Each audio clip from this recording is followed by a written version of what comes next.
The United States has conducted an operation that killed Osama bin Laden, the leader of Al-Qaeda. 2 मई 2011 Osama bin Laden को उसके घर में घुस के मारने के बाद यूएस नेवी सील ने उसके बॉडी को अगले 12 घंटों के अंदर अरेबियन सी के नॉर्दर्न हिस्से में बहा दिया।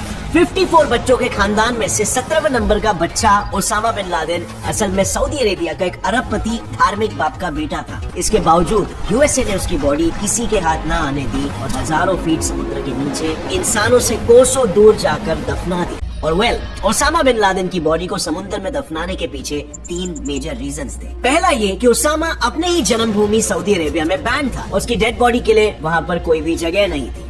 अब सवाल ये आता है कि ओसामा तो एक मशहूर सऊदी के इन्फ्लुएंशियल बिजनेस टाइकून के घर पे पैदा हुआ था, राइट? तो आखिर उससे बैन क्यों कर दिया गया? ओसामा की फैमिली इतनी अमीर थी कि जब सऊदी किंग की ट्रेजरी खाली होने लगी तब बिन लादेन की फैमिली ने लिटरली कई सारे गवर्नमेंट ऑफिसर्स को अपनी खुद के जेब से 6 महीने की सैलरी पे की थी। अब अमीरी नहीं, ये फैमिली बहुत ही रिलीजियस भी थी, इंक्लूडिंग ओसामा हिमसेल्फ। हर साल सऊदी में जब दुनिया भर के मुस्लिम्स हज करने के लिए आते तो ओसामा के फादर बड़े बड़े इस्लामिक स्कॉलर्स को पर्सनली होस्ट भी किया करते।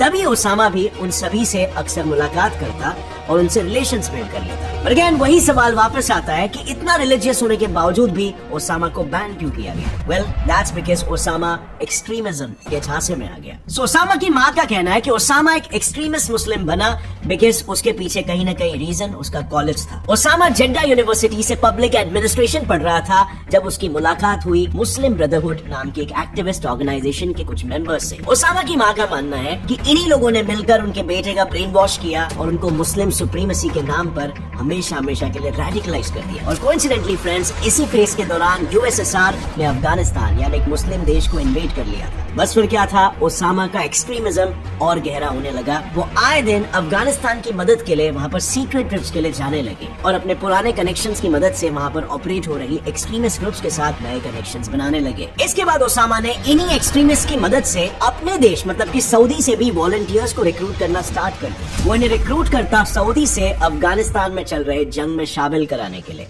पर इन वॉलंटियर्स की ट्रेनिंग वो खुद नहीं करता बल्कि आउटसोर्स करता था दूसरे ऑर्गेनाइजेशंस को। तो ओसामा ने नेक्स्ट फोकस किया फंड्स को कलेक्ट करने में, जो अगेन उसके लिए काफी इजी था कंसिडरिंग हिज फैमिली स्टेटस। और देखते ही देखते 1984 में पेशावर में उसने अपना एक बेस भी खड़ा कर लिया जहां वो डायरेक्टली वॉलंटियर्स की ट्रेनिंग को कंडक्ट करना शुरू कर दिया। सभी वॉलंटियर्स का यहाँ से एक डेटाबेस भी तैयार होना शुरू हो गया। बेसिकली पूरा का पूरा एक प्रॉपर सिस्टम, एक प्रॉपर ऑर्गेनाइजेशन की तरह ये काम करने लगे और इस तरह शुरुआत हो गई अल कायदा की। पर इसी दौरान मिडिल ईस्ट में इराक के नए लीडर सद्दाम हुसैन ने गल्फ के कुछ ऑयल रिच नेशंस में अपने एक्सपेंशन को शुरू कर दिया। इनफैक्ट कुवैत के बाद सद्दाम के निशाने पर था सऊदी अरेबिया। और अब ऐसे में अरेबिया को और स्पेसिफिकली मक्का मदीना को बचाने के लिए ओसामा ने सऊदी किंग को एक लेटर लिखा और अपने वॉलंटियर्स को इराक के खिलाफ जंग में उतारने की परमिशन मांगी। ओसामा अपने आदमियों को मोबिलाइज कर ही रहा था कि अचानक से खबर आई कि सऊदी ने अमेरिकन को मदद के लिए बुला लिया है। अब यहाँ से शुरू होगा ओसामा वर्सेस अमेरिका। पर एक मिनट, थोड़ा सा रिवाइंड करते हैं ओसामा की लाइफ में।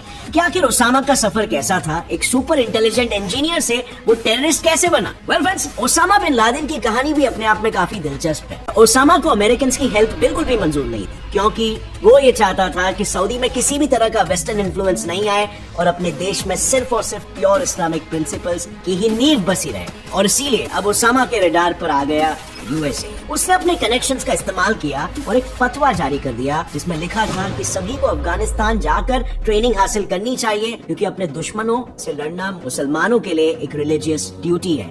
ये रिलीजियस कार्ड बखूबी काम आया और फतवा लागू होते ही 4000 से भी ज्यादा लोग सऊदी छोड़कर अफगानिस्तान के लिए रवाना हो गए। अब ऑफ कोर्स सऊदी को ये बिल्कुल भी पसंद नहीं आया और इसीलिए उन्होंने ओसामा पर ट्रैवल बैन लगा दिया। पर काफी स्मार्टली एक बार ओसामा ने एक बिजनेस मीटिंग के नाम पर पाकिस्तान जाने का रास्ता ढूंढ लिया और बस इसके बाद वो अफगानिस्तान चला गया और कभी भी मुड़कर सऊदी का मुंह नहीं देखा। लेकिन सऊदी ने फिर भी कई बार ओसामा को मारने की कोशिश की। इनफैक्ट कुछ रिपोर्ट्स के हिसाब से तो यूएस ने ओसामा की बॉडी सऊदी को ऑफर भी की थी, पर सऊदी ने बॉडी लेने से साफ इनकार कर दिया। नाउ सऊदी के बाद ओसामा की नेक्स्ट रिसाइडिंग प्लेस थी पाकिस्तान, पर उसे भी ओसामा की बॉडी नहीं मिली। We think that there had to be some sort of support network for bin Laden inside of Pakistan. Well, इस इंटरव्यू में ओबामा ने ये डायरेक्टली बोल दिया कि पाकिस्तान में बिन लादेन का एक अननोन सपोर्ट नेटवर्क मौजूद था और इसीलिए बॉडी देना तो दूर की बात, यूएस ने तो पाकिस्तान को लूप में रखना भी नहीं जरूरी समझा and may be Obama was right over here. निकालने के लिए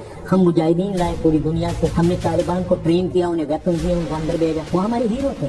ठीक है, ये जो है हीरो है हमारा जी, ठीक है। चीज का हीरो है, बिल्कुल। ओसामा बिन लादेन हमारा हीरो था। Time in and time again Pakistani top leaders ने बिन लादेन को हीरो और शहीद कहकर रेफर किया है और यही है ओसामा के सी ब्यूरियल का रीजन नंबर 2। वेल, यूएसए एक टेररिस्ट की श्राइन बनने नहीं देना चाहता था, एक ऐसी गलती जो यूएस सद्दाम हुसैन की बॉडी के साथ कर चुका था और इसीलिए ओसामा के मरने से पहले ही उसके बॉडी के ब्यूरियल का प्लान बन चुका था। सो मरने के बाद यूएस नेवी सील ने सबसे पहले बॉडी का थरो आइडेंटिफिकेशन किया, पर इंटरेस्टिंगली मिशन कमांडर इससे कन्विंस नहीं थे और उन्हें पता था कि ओसामा की हाइट कुछ 6 फुट 4 इंच थी, तो उन्होंने अपने approximately similar height 6 foot 2 inch वाले सोल्जर को बगल में लिटा दिया और हाइट डिफरेंस से कंक्लूड किया कि वाकई में वो ओसामा ही है। और जब फिर कमांडर ने प्रेसिडेंट ओबामा को ये इन्फॉर्मेशन देने के लिए कॉल किया तो ओबामा ने जवाब में ये कहा, आपके पास $65 मिलियन थे हेलीकॉप्टर के लिए, पर $10 एक्स्ट्रा नहीं थे एक मेजरिंग टेप के लिए। अब ओबामा के इस जवाब ने स्ट्रेस सोल्जर्स को एक पल में हंसा डाला, but the mission was not over yet. सो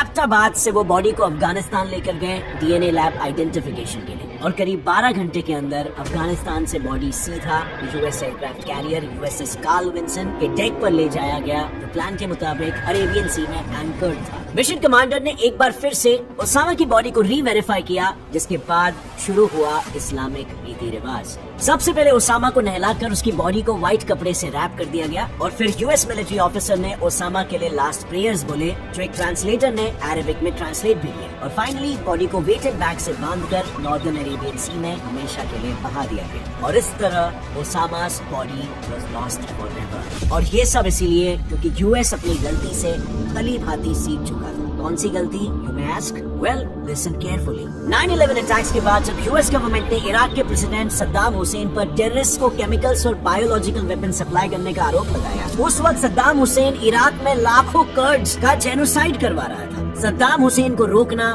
बहुत ही इम्पोर्टेंट हो गया था और इसीलिए यूएस ने एक एयरक्राफ्ट अटैक को लॉन्च करके सद्दाम को कैप्चर कर लिया। इसके बाद इराक की नई गवर्नमेंट ने सद्दाम पर कोर्ट केस स्टार्ट कर दिया। फाइनली 2006 में उसे फांसी की सजा सुना दी गई, जिसके बाद यूएस खुद सद्दाम की हैंगिंग के लिए उसे इराक लेकर आया। अब इस्लामिक ट्रेडिशन को रिस्पेक्ट करते हुए यूएस ने सद्दाम की बॉडी उसके बर्थ प्लेस टिकरित में दे दी, जहां फाइनली उसे दफन कर दिया गया। पर इस टाइम पर टिकरित में 4 दिन का कर्फ्यू चल रहा था, लेकिन इसके बावजूद भी हजारों लोग सड़कों पर उतर आए, प्रो वायलेंस नारे लगाने लगे और हवा में फायर करने लगे, बेसिकली कॉलिंग फॉर रिवेंज। और उस दिन के बाद सद्दाम की कब्र एक्चुअली में इराकी एक्सट्रीमिस्ट के लिए एक पिलग्रिम सेंटर बन गई, जहां आज भी सद्दाम की एक्सट्रीमिस्ट लाइफ को सेलिब्रेट किया जाता है। और ऐसे में यूएस यही सेम चीज ओसामा के बॉडी के साथ भी नहीं होने देना चाहता था, वरना मरने के बाद भी वो टेररिज्म का सबसे मोटिवेटिंग सिंबल बन जाता। सो ओसामा का ब्यूरियल तो आउट ऑफ ऑप्शन था, अब दूसरा तरीका था बॉडी को जलाना, बट ये भी इम्पॉसिबल था। इस्लाम में क्रीमेशन स्ट्रिक्टली फॉरबिडन है, तो इस्लामिक रिचुअल्स को रिस्पेक्ट करते हुए यूएस ने आखिरी रास्ता चुना, जो था सी ब्यूरियल।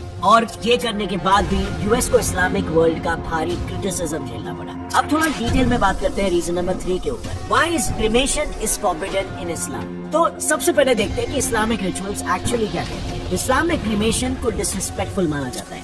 बेसिकली मुस्लिम्स के डेथ के बाद उनकी बॉडी को जलाना तो दूर, किसी और की डेड बॉडी को जलते हुए देखना भी अलाउड नहीं है। और रही बात रिचुअल्स की, तो यूके में स्थित मुस्लिम काउंसिल के चेयरपर्सन इमाम डॉक्टर अब्दुल जलील साजिद का कहना है कि इस्लामिक राइट्स में 4 स्टेप्स होते हैं, जो डेथ के तुरंत बाद 24 आवर्स के अंदर होने चाहिए। वेल, सबसे पहले बॉडी को नहलाना होता है, फिर सफेद कपड़े में लिपटाना और प्रेयर बोलने के बाद उसे बरी करना होता है। इसमें बॉडी का सर मक्का की तरफ प्लेस्ड होना चाहिए। पर अगर कोई मुस्लिम मैरीटाइम ट्रैवल करते वक्त मरता है और उसे 24 घंटे में लैंड पर लाना मुमकिन नहीं है, तो सी ब्यूरियल ऑर्गेनाइज किया जा सकता है ऊपर के तीनों स्टेप्स को फॉलो करने के बाद। In fact Malaysian national space agency तो स्पेस ब्यूरियल पर भी काम कर रही है, उन मुस्लिम्स के लिए जिनकी अनफॉर्चुनेटली स्पेस में मौत हो गई और उन्हें अर्थ तक लाना मुमकिन ना हो। Now if we go by the reports, तो यूएस ने ओसामा की बॉडी को भी इस्लामिक रिचुअल्स के साथ ही हैंडल किया, पर इसके बावजूद भी लेबनान के क्लेरिक उमर बकरी मोहम्मद ने कहा कि अमेरिका इस सी ब्यूरियल के थ्रू मुस्लिम्स को नीचा दिखाना चाहता था और कुछ नहीं। इनफैक्ट दुबई के ग्रैंड मुफ्ती मोहम्मद अल कुबैसी के हिसाब से सी ब्यूरियल सिर्फ एक्स्ट्राऑर्डिनरी सर्कमस्टेंसेस में ही अलाउड है और ओसामा का केस ऐसा नहीं था।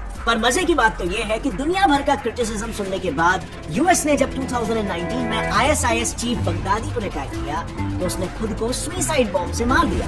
पर उसकी बॉडी के साथ फिर क्या हुआ ये आज तक किसी को नहीं पता। In fact US General Mark Milley ने बस सिर्फ ये कहा his body was handled appropriate, although some report से कि बगदादी को भी यूएस ने सी ब्यूरियल ही दिया था, बट असल में उसकी बॉडी के साथ क्या हुआ ये यूएस ने आज तक ऑफिशियली डिस्क्लोज नहीं किया। एंड फ्रेंड्स, इंटरेस्टिंगली ऐसे कई सारे फेमस लोग हैं जिनकी बॉडी आज तक किसी को नहीं मिली। मंगोलिया के फाउंडर गेंगिस खान के बारे में आपको पता होगा, लेकिन क्या आपको पता है गेंगिस खान की बॉडी को देखने की इजाजत किसी को भी नहीं है। और अगर इस वीडियो से आपको कुछ भी नया सीखने मिला तो लाइक जरूर ठोकना, चैनल को अभी सब्सक्राइब कर लो और बेल नोटिफिकेशन दबाओ ताकि आगे आने वाली हमारी कोई भी वीडियो की अपडेट आप मिस ना कर सकें।